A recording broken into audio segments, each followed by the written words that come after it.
Principles of balance and stability. Define center of gravity and describe how it affects operation. Explain the two main lift techniques. Follow procedures for working with a spotter. And follow procedures for refueling, parking, and shutting down a telehandler. Legislated requirements. Operation of your telehandler begins with you being aware that you are legally obligated to operate it safely. This means you must receive adequate instruction in its safe use. Demonstrate to a qualified supervisor or instructor competency in its operation. If operating a telehandler with air brakes, have an air brake endorsement or evidence of the completion of an air brake course recognized by the board. Be familiar with the telehandler's operating instructions and be authorized to operate it. Additionally, you must report to your employer any conditions affecting the safe operation of the telehandler. Operate it safely. Maintain full control of it at all times. Use the seat belts and other safety equipment in it, and keep the cab, floor, and deck of the telehandler free of materials, tools, or other objects that could interfere with the operation of the controls or create a tipping or other hazard to you. Failing to adhere to these requirements and any other applicable acts, regulations, and codes may result in prosecution. Criminal charges may include a $500,000 fine and/or 6 months in prison for a first offense, or a $1 million fine and/or 12 months in prison for a second offense. To help you meet legislated requirements, principles and guidelines for safe operation of your telehandler will be covered now. The principles of balance and stability. As you know, telehandlers can be used to transport materials. However, tip-overs can occur during transport if proper consideration is not given to selecting an appropriate load weight and boom length.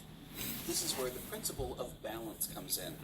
This principle states that two equal forces, when placed on opposite sides of a fulcrum or pivot point, will balance. Think of a teeter-totter. If you increase the weight on one side or move it to another position on the teeter-totter, you will create imbalance. The same principle applies to telehandlers. Since its weight and size are fixed, the only things that can change are either the load's weight or its distance from the machine, which can be adjusted by telescoping the boom in or out. The center of gravity of an object is the point at which all of its weight is evenly distributed. For example, the center of gravity on most people is located approximately an inch below the belly button. As a person bends down, his or her center of gravity moves lower, increasing his or her balance. The same holds true for telehandlers. The lower its center of gravity, the more stable it is. An unloaded telehandler's center of gravity is located near the center of the machine base. As you extend the forks or raise the boom, the telehandler's center of gravity moves forward. If you add a load to the telehandler, the combined weights of the load and the machine will create a new center of gravity, known as the combined center of gravity. You can keep a telehandler stable by ensuring its center of gravity, or the combined center of gravity, stays within an area called the stability triangle. The stability triangle is the area contained between the two front drive tires and the middle of the rear axle. With an added dimension of height, a stability pyramid is formed. If the center of gravity stays within this pyramid, the telehandler will remain stable. However, if the center of gravity moves forward or backward outside of the pyramid, longitudinal stability is lost, resulting in the machine tipping forward or backward. If the center of gravity moves outside of the pyramid to the left or right, latitudinal stability is lost, resulting in the machine tipping to the side. The further you raise a load, the closer the center of gravity comes to the top of the pyramid, and the easier it is to move outside the pyramid and tip the machine. To help avoid loss in stability, your machine's load chart is designed to show areas in which certain weights make the machine unstable. Depending on the manufacturer, your machine may be equipped with a longitudinal stability alarm. This alarm can sense when the combined center of gravity has reached the furthest point forward in the stability triangle. The longitudinal stability alarm indicator has 8 LED lights to show the progression of the longitudinal movement. 4 green LED lights means you are operating safely. 2 yellow LED lights means you are near the end of longitudinal movement and should operate using slow movements. And 2 red LED lights means you are at the furthest point forward in the stability triangle. When the first red light illuminates, hydraulic functions continue while the alarm sounds to let you know you should slowly start retracting the boom. And when the second illuminates, the alarm sounds and the simple hydraulic function safety system stops all hydraulic functions. When both red LED lights are lit, you must turn off the simple hydraulic function safety system by pushing the button with the parachute icon. This will allow you to retract or raise the boom. Note that because you are at the furthest point forward in the stability triangle, you must only retract and raise the boom to move the load to a safe location and avoid a tip over. Once it is in a safe location, turn the simple hydraulic function safety system back on by pushing the parachute button again. Note that you should not operate the telehandler with fast movements when either the yellow or red LED lights are lit. This could put the machine dangerously beyond the longitudinal stability and cause a tip over. To prevent excessive loss in latitudinal stability, the frame level can be used to move the center of gravity laterally. If for any reason your machine's center of balance moves outside the stability pyramid and begins to tip over, stay in the machine. Brace yourself and lean away from the impact, and never jump, as jumping from a tipping machine could result in the ROPS or FOPS crushing you. Traveling. Knowing how to safely travel with your telehandler is just as important as understanding how to keep it balanced. Keep in mind that every machine will travel differently depending on its make and model. Knowing how your machine travels safely will help prevent situations that could put it outside of its operating limits. Here are some general travel guidelines that you should follow. Always accelerate slowly and gently, working your way up to full speed. Always brake smoothly and with no binding or sponginess. Be aware of your machine's turning radius by making allowances for the forks and tail assembly to travel outside of the wheel movement. When traveling with the boom mounted above the cab, raise the boom to just above your line of vision so that you can see to the right without having to duck under the boom. If the boom is mounted under the cab, lower the boom enough that you can see over it, but high enough that the forks do not hit the ground, which in most cases is approximately 3 feet. And, when slopes are involved, travel across them while adjusting the frame level to keep the cab level. Always drive with your load pointing uphill, regardless if you are traveling up or down slopes, as this will keep the machine stable and prevent the load from falling off the forks if you must brake. And always drive with the counterweight pointing uphill when traveling up and down slopes without a load, as this will keep the machine stable. In addition to following the guidelines, when traveling, ensure you choose the most appropriate gear for the situation. First gear should be used on steep slopes to assist engine compression by slowing the machine. Second gear should be used for operation, as it gives enough power for most lifts and provides the greatest control. Third gear should be used for high-speed travel.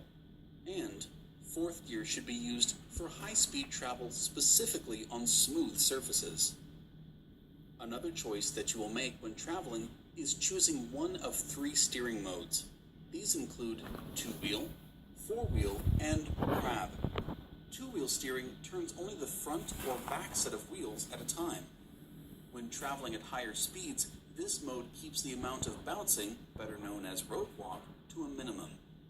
Additionally, because the wheels won't automatically straighten when switching between steering modes and may not line up with the frame, 2-wheel steering also allows you to correct the wheel alignment when switching between modes. 4-wheel steering is a highly maneuverable type of steering that allows the front wheels to turn in a different direction from the back wheels.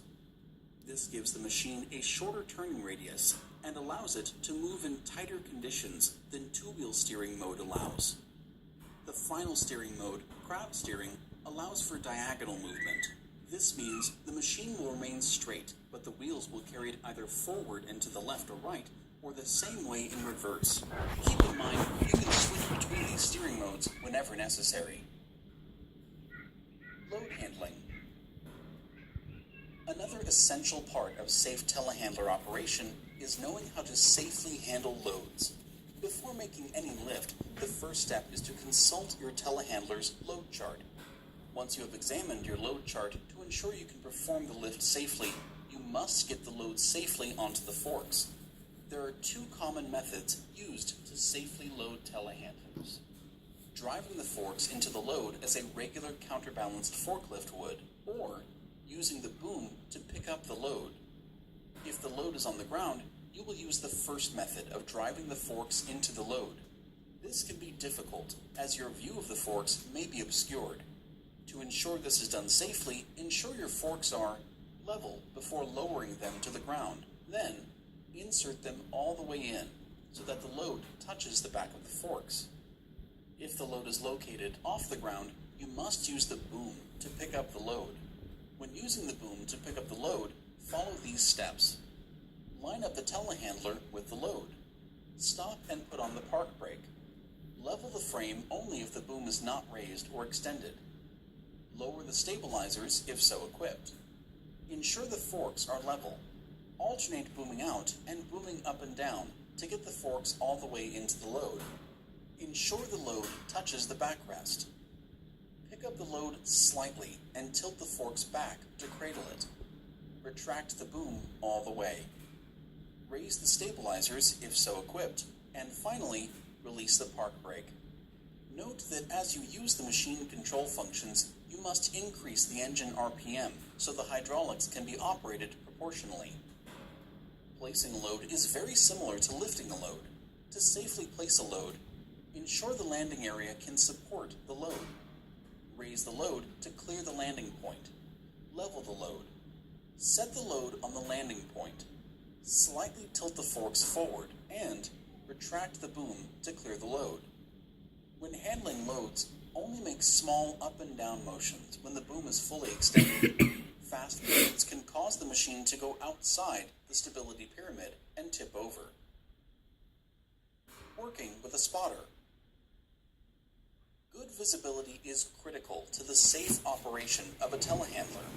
However, maintaining a clear line of sight may not always be possible. While handling loads, you may find that the area you are working in is too tight to see all sides of the machine, or that you cannot see the landing point where the load will be placed. Situations like these require a spotter. Spotters are personnel on the ground who guide you using hand signals and help make your job safer and easier to perform. When a spotter is required, follow these recommendations. If a spotter tells you to do something that you are not sure is safe, stop and communicate with the spotter. Remember, as the operator, you are responsible for the load until it is safely unloaded from the machine. To prevent the confusion of two people using different hand signals at the same time, designate only one spotter at a time. The only